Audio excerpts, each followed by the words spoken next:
Advent, and that means that Christmas is really close. It's just a week away.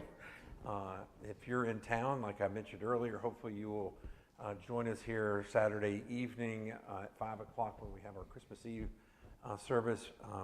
Now, there's not going to be, this has been our tradition, there's not going to be any childcare that evening. We want everyone to be here, including the little ones.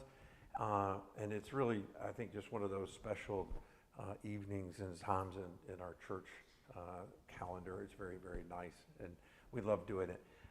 The next day, of course, on Sunday, we will have a worship service on the actual day that we celebrate the birth of Jesus. And if you plan to come, please note that we've moved that service out an hour to 11:30, and just hopefully that'll give everybody a little more room in the morning for being with their families and enjoying that. And of course, we don't want to mess up Christmas dinner. That was high on my list, so we didn't want to go too late in the afternoon for that. But again, on Christmas Day, we'll have, though, Kids Creek will be open on that day for the kids. So if you're in town, we hope that you'll be here. If you're out of town, certainly hope that you have a safe and wonderful Christmas wherever you are. And if, like I said, if you could be here, it'd be great. All right. Now, just like we have been in the whole Advent season, we are going to look at the Old Testament book of Isaiah today. We find Isaiah was this prophet who had incredible insight. God had given him incredible insight into the coming Messiah. And I think there's still so much that we can learn from that.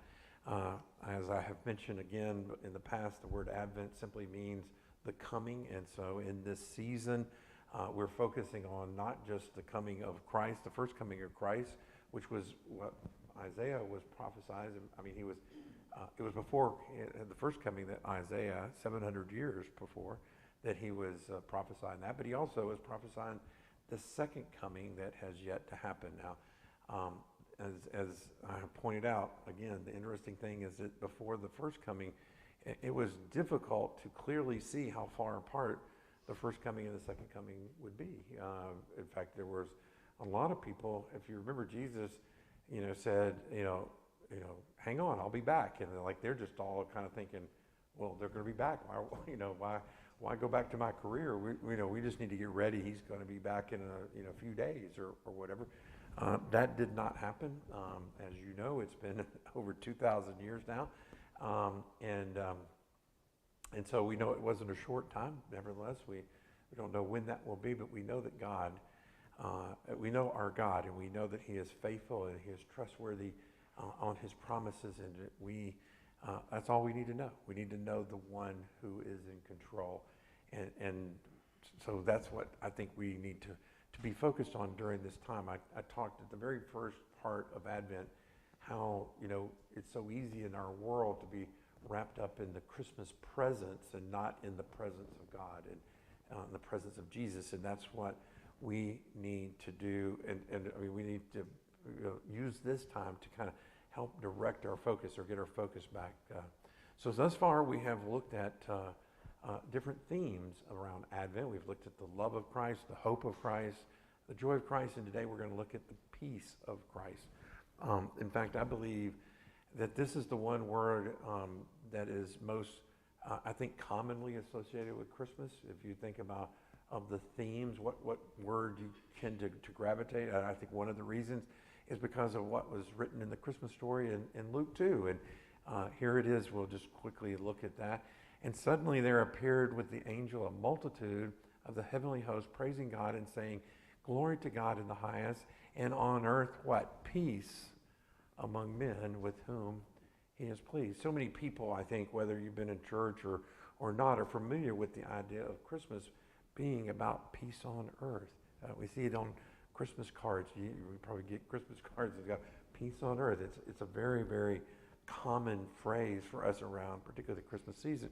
I don't know. Maybe it's because of Linus and Charlie Brown's Christmas. He did that such a good job. I don't know. But many people know it, and it's something that virtually, I think everybody in the world wants, right? We all want peace on earth, right? The problem is that this verse does not say that Jesus was born 2,000 years ago to bring peace on earth. It just says he will one day do that.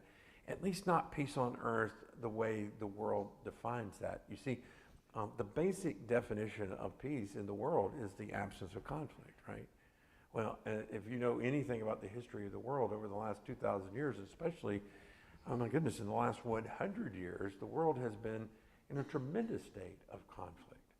Do you realize that more people have died in wartime conflict since 1900 than in all of history before that? I mean, it's just amazing. I mean, so there definitely hasn't been peace in the way that the world would describe peace on earth in that way. So either in this case the angels were wrong, or that's not what they meant. And we're going to try to look into that a little bit more. Actually, Jesus, before he left, he actually clarified a little bit about peace in something he said that was very eye-catching. He said this in Luke 12, if you go to a few more verses over, or a few more chapters over. It says, "Do you suppose that I came to grant peace on earth? I tell you, no."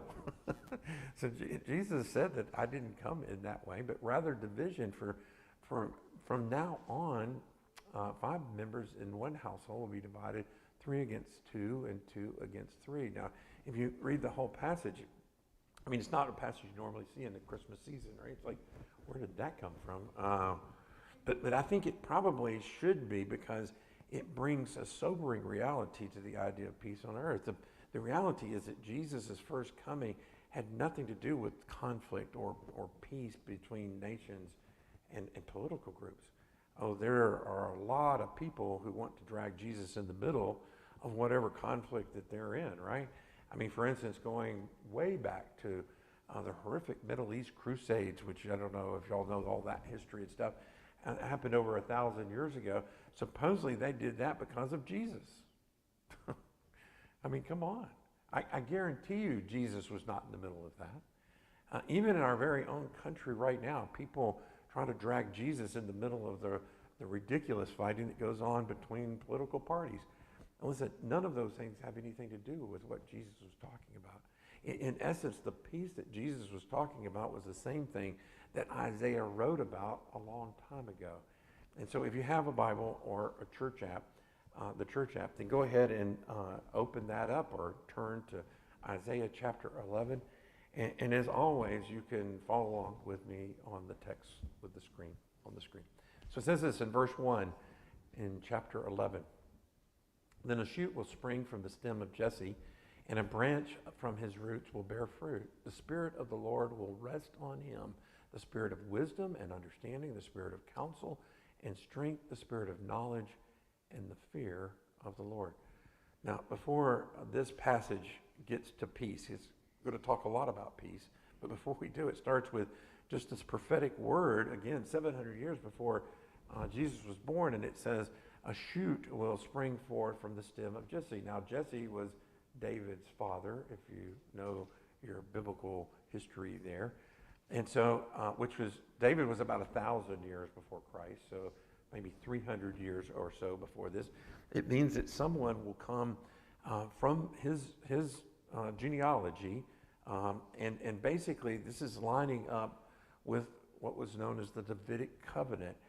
But instead of referring to David, it refers to Jesse, which is kind of interesting, because you would almost think that Isaiah would, in his prophecy, be writing about David. And while David, of course, was king, his father, Jesse, was never a king. And it is likely, and most people who have commentaries on this think that it's likely that Isaiah was saying it this way to prophesy that the Messiah was coming, but instead of him coming as royalty, he would be coming as a commoner. That he wasn't coming born into the elite group with a lineage of royalty in his line and stuff. And that while Jesus is indeed the King of Kings, he came in a very humble means. He came very in a humble way. We don't have time to go into this, but in Luke 2:24, it talks about when Joseph and Mary took Jesus to be dedicated. And you can go back and look at that, but they did exactly what the law said that they should do, and they offered a sacrifice based on how much they could afford. And what they did is, so that meant for them 2 turtle doves and a partridge in a pear tree. No, not a partridge in a pear tree. I just threw that in. Anyway, but they did offer the two turtle doves. And what 2 birds means is that they were so poor they didn't have 2 nickels to rub together. That's what we used to say.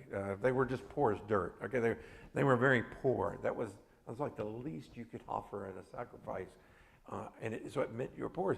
So Jesus is I mean, what we're seeing is Jesus came into this world. Very humble means poor, and so Isaiah said that he would, in spite of this, he would have the Spirit of the Lord on him.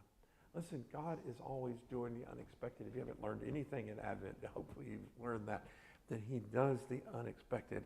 And Jesus is such the kind of the pinnacle of that. Now, in verse 2, he said that he would have the wisdom of God coupled with the power of God. Now, no doubt, Isaiah here is talking about Jesus, and indeed the Spirit of the Lord was on him, and he walked in wisdom and in power. Even in the Christmas story, we obviously see the idea of wisdom through the wise men, right, that came and gave gifts to Jesus. Being wise men, they were illustrating how the wisdom of this world bows to the wisdom of God, basically. And I love it. If you break down the gifts and stuff, you get some unique insight into how God works in this. So the gift of gold was to acknowledge that this baby that was born in poverty was indeed royalty. The gift of frankincense, which is a type of incense, was associated with the ceremonial worship. So this baby was born to be worshipped. This baby was born as to be Lord. And the gift of myrrh was a key ingredient in the anointing oil to ceremonially prepare the priest, the instruments, the altar, and the temple itself before sacrifices could be made. And so all of those gifts had relevant meaning to them in terms of Jesus. It was meant to foretell Jesus' sinless life that ultimately prepared him for his sacrificial death. And then it says this in verse 3. And he will delight in the fear of the Lord, and he will not judge by what his eyes see, nor make a decision by what his ears hear. Basically, this is saying that the Messiah would not be influenced by what he sees and hears in the world. We're heavily influenced, right, by that.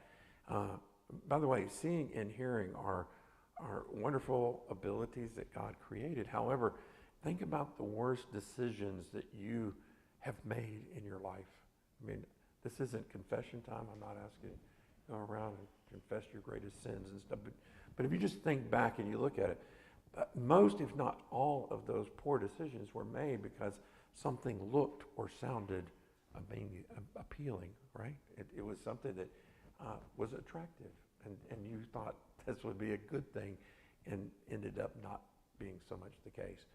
And like I said, before you know it, you look back on that with regret. Of course, Jesus, being sinless, was above all the things of this world. He was tempted, but did not succumb to any of those temptations, and he lived a sinless life. And he routinely would say, I only do what my Father in heaven tells me to do. Then in verse 4 it says this. But with righteousness he will judge the poor and decide with fairness for the afflicted of the earth. And he will strike the earth with the rod of his mouth. And with the breath of his lips he will slay the wicked. Also righteousness will be the belt about his loins, and faithfulness the belt about his waist. At first glance, I think when you look at the very beginning of this, it looks like this is saying the Messiah will come to judge the poor. You're like, that seems a bit odd. But what this is actually talking about is justice. And we all want justice, right? It is saying that the Messiah will make things right for the poor. That's the way that this is really to be understood. That is his righteousness. And as we now know, in Jesus' first coming, he was always caring for the downtrodden and the oppressed. He was reaching out. He made people who felt ignored and left out by society, the marginal people of society, he made them feel like people. It was amazing how much he reached in out to those people. And listen, all people are created in his image, and he did not believe in the survival of the fittest. That was not a plan that God had, or that he brought about. That was not what he intended to see. On another side note, this should be one of the great markers, I think, of the church today. If we really embraced who we are, this would be one of the great markers. If we were fully engaged in what Jesus showed us, there wouldn't be any need for any government welfare programs. And it would be a much more than that. It was much more of a bigger topic for another day. At the same time, it gives me a great lead to talk about how you and I can do something in justice and making a difference in this world. Now, we may not be able to solve the entire problems of the world and meeting all the needs, but listen, it is important that you do for one what you wish you could do for many. It's such an important principle for us to understand that we can do something for just one, even though we'd like to do something for many. I'm always reminded whenever I think about this about Mother Teresa. They were gathering all these great thinkers and people who had lots of impact in the world together to understand what they could do about poverty in the world and stuff. And they brought them together, and they interviewed her afterwards, and she said, well, I had to excuse myself from it. They were a lot smarter than me. All I know is that I don't know how to solve the problems of poverty. All I know is that the people that I work with, I love them, and they need me. And I just that's the way it should work. We need to be thinking about that one instead of necessarily trying to come up. I mean, it's great if you got a big plan and you want to figure it out, but that's what we need to do. What is the one thing? Now, one thing that we're organizing in our church is a help day for foster families. You hopefully have heard that and seen that. I know many of you have signed up. If you get the River Cross newsletter, then you can read about it and sign up to be on that team. It's going to happen in that first week of January that we're going to do it. And I hope that you'll be able to make the time to be able to be a part of reaching out and helping, again, just one family that would make a difference. Another thing that everyone can do, and this is something that we've been encouraging people in our church to do over 15 years, and I love it when the opportunity comes to be able to talk about this, because it kind of gets lost in the shuffle and stuff. But the idea is to be prepared to help a person who is in need. We see them all the time, particularly at intersections.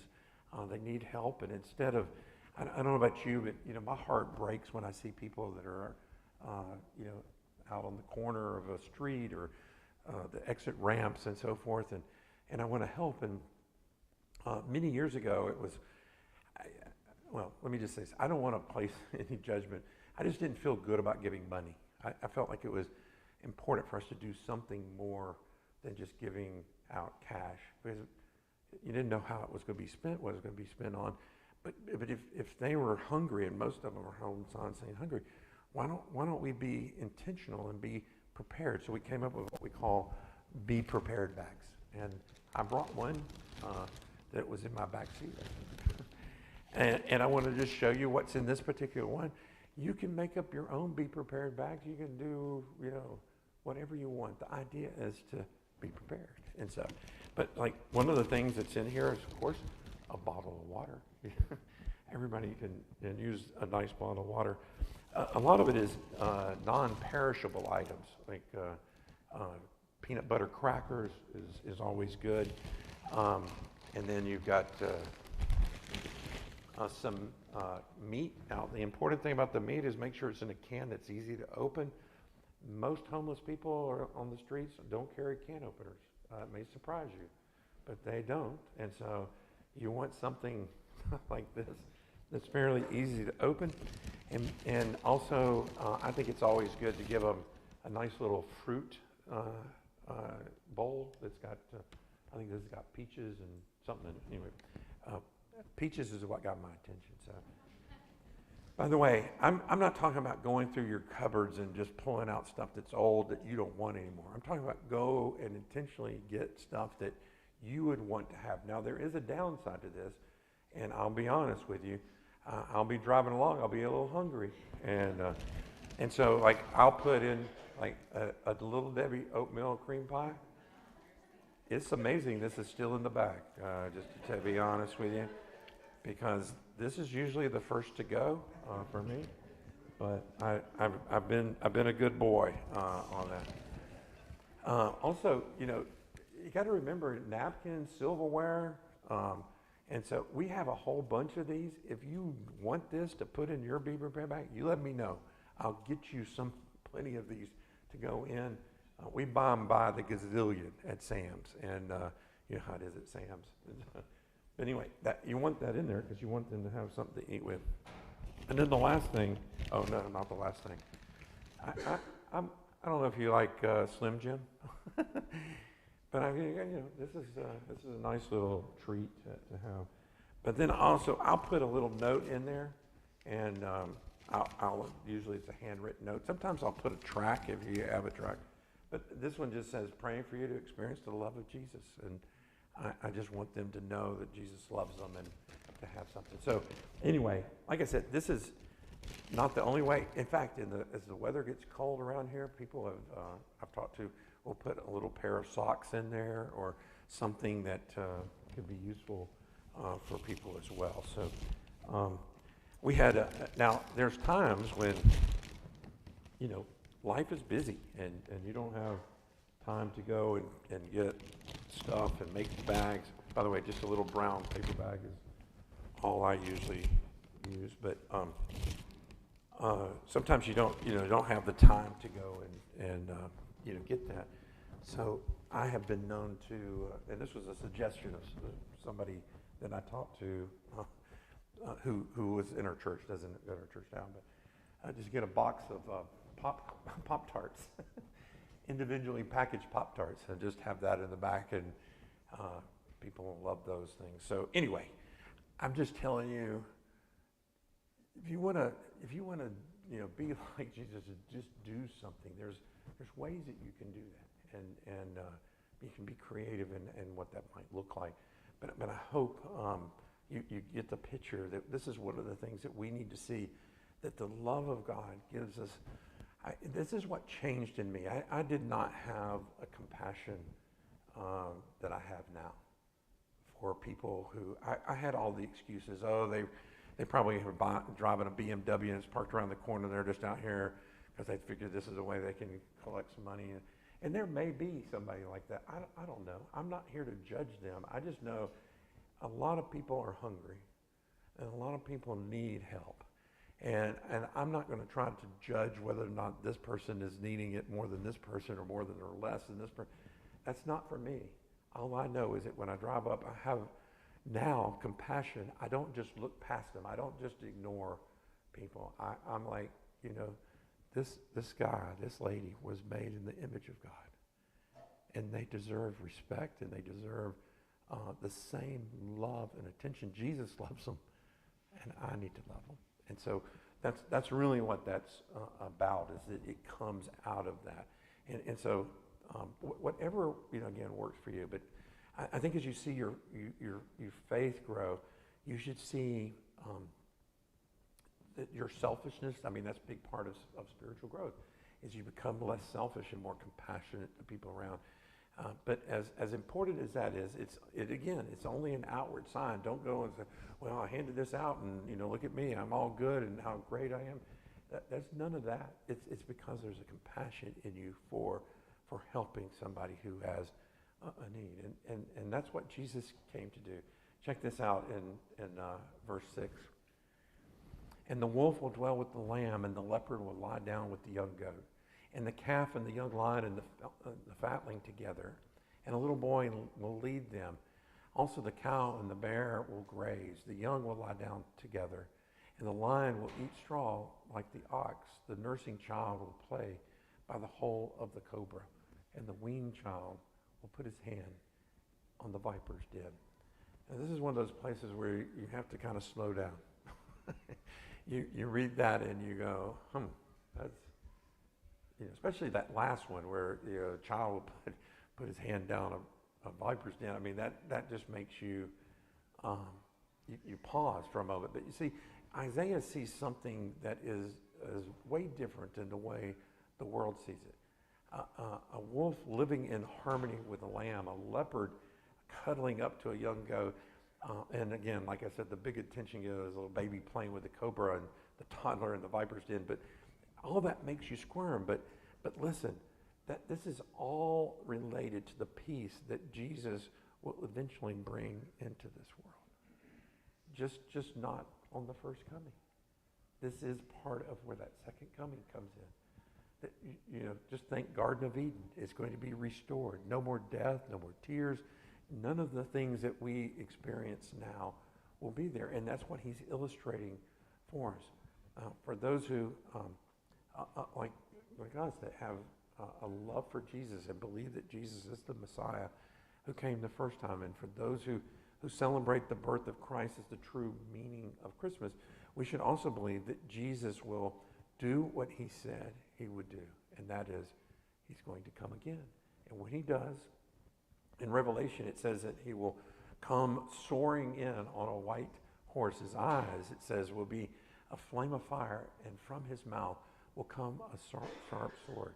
And at that time, instead of coming to serve us, he will come to serve justice. That's what's going to take place. And he will usher in a new heaven and new earth where there will be, again, no more death, no more sorrow, no more despair. And you talk about peace, all things will be in complete harmony. What an incredible promise to look forward to, the hope that we have. Check this out, verse 9. They will not hurt or destroy in all my holy mountain, for the earth will be full of knowledge of the Lord, and the waters cover the sea. Then in that day, the nations will resort to the root of Jesse. Remember before we talked about the shoot, we'll come back to that. Who will stand as a signal for the peoples, and his resting place will be glorious. Like I said, in the beginning of this chapter, he talked about the Messiah as the shoot of Jesse. In other words, he would come from Jesse's family. That's what that is. Now Isaiah points to the root of Jesse. And the root of Jesse is God himself. So he's taking it all the way back through the lineage to himself. That God created paradise. We were the ones that fell and broke everything that God had created. And now God will restore it. And the beautiful part is that everyone is welcome. Listen, the peace of God is his presence in our life. It's not just the absence of conflict. When his presence is around us, we experience peace. So on Jesus' first coming, he came into this world to pay the penalty of sin so that we would have peace with God. That's the peace that was actually delivered and promised at the beginning. Many of you probably know the Hebrew word for peace is shalom. That's a fairly popular one. And what it means is closeness and friend. But it's something you may not know is the Greek word for peace is elro, and it means to join or to be undisturbed. Listen, the peace that we need at Christmas is about what is in us, not about what's going on out here. It's all about the Christ who lives in us. Your spirit and my spirit are joined to God when we believe in Jesus. That's the peace that we can experience, that we have available to us. And when we believe that Jesus came the first time to bring peace between us and God, we believe he will come again and bring total peace to the world. That's the peace that we need to lean into and to understand. You see, Jesus did not come to make us a better version of ourselves. He came to make new versions of us, the version that he created us to be, to change us to be who that is. And that's what we need to look like.